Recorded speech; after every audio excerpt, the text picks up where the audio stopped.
Il n'y a aucune fatalité de la dépendance africaine. Il n'y a aucune fatalité de l'échec.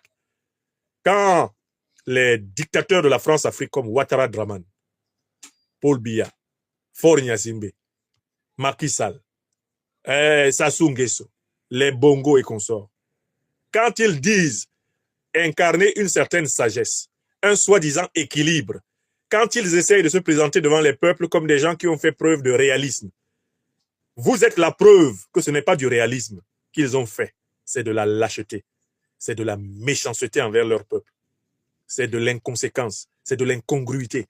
Il n'y a aucune espèce de réalisme chez un dictateur qui vole l'argent de son pays pour venir le cacher en Suisse ou dans les paradis fiscaux. Il n'y a aucun réalisme dans le vol des biens publics.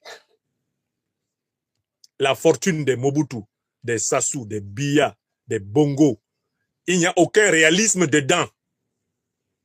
Voler l'argent de ton pays, la fortune des Ouattara, constituée du pillage de la Côte d'Ivoire, et il n'y a rien de réaliste dedans.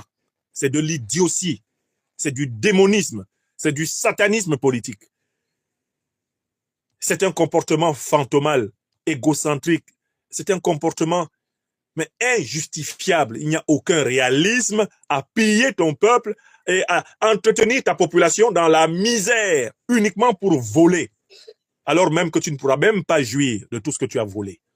Il n'y a aucun réalisme dedans. C'est de l'idiotie. C'est la bêtise nègre. C'est de la bêtise nègre.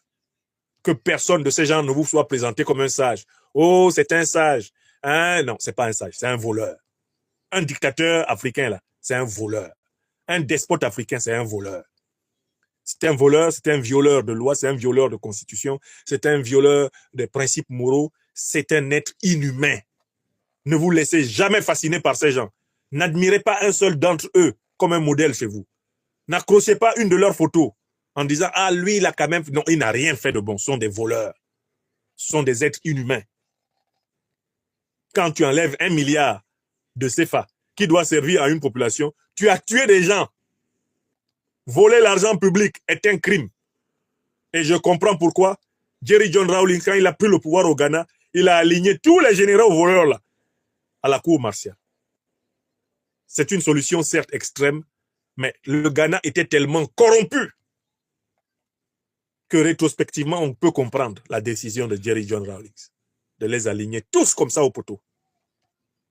Parce que les gens se sont comportés avec la vie des peuples africains comme si cette vie ne valait rien, comme si cette vie ne représente rien. Regardez comment Paul Biya et son gouvernement volent au Cameroun. Motazé se permet de mettre en place une loi fiscale pour récupérer l'argent des pauvres Camerounais appauvris. Par sa faute. Un gouvernement qui est là depuis 42 ans, qui n'a pas produit la prospérité du peuple camerounais et qui se permet d'augmenter la fiscalité, de mettre la pression sur les gens qui n'ont même jamais eu un vrai salaire par mois. Maintenant, les gens vont commencer à raser les murs dans les rues du Cameroun parce que le FMI et la Banque mondiale ont demandé à Biya et à Motazé d'aller encore arracher l'argent dans les mains du peuple camerounais pour leur donner. Et ces monstres essaient d'expliquer ça. Ils trouvent des formules.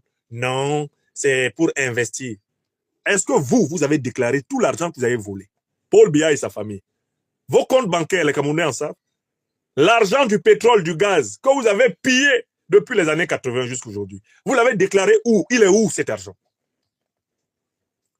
Et on peut appliquer ça à ce qui se passe partout.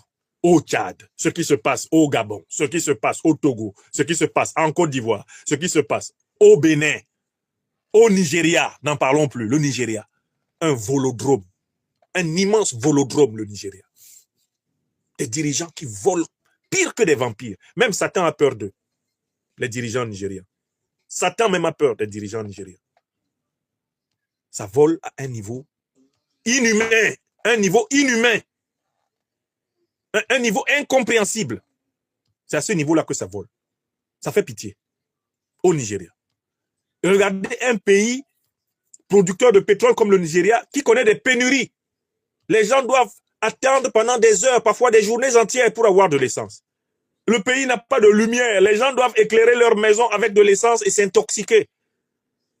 Les Nigérians respirent le carburant à longueur de journée parce qu'ils sont incapables, les dirigeants nigérians sont incapables de produire de l'électricité propre avec tout l'argent que l'Occident a ramassé au Nigeria à travers Total, BP, Elf et consorts, tout l'argent qu'ils ont ramassé au Nigeria, Exxon Mobil et consorts.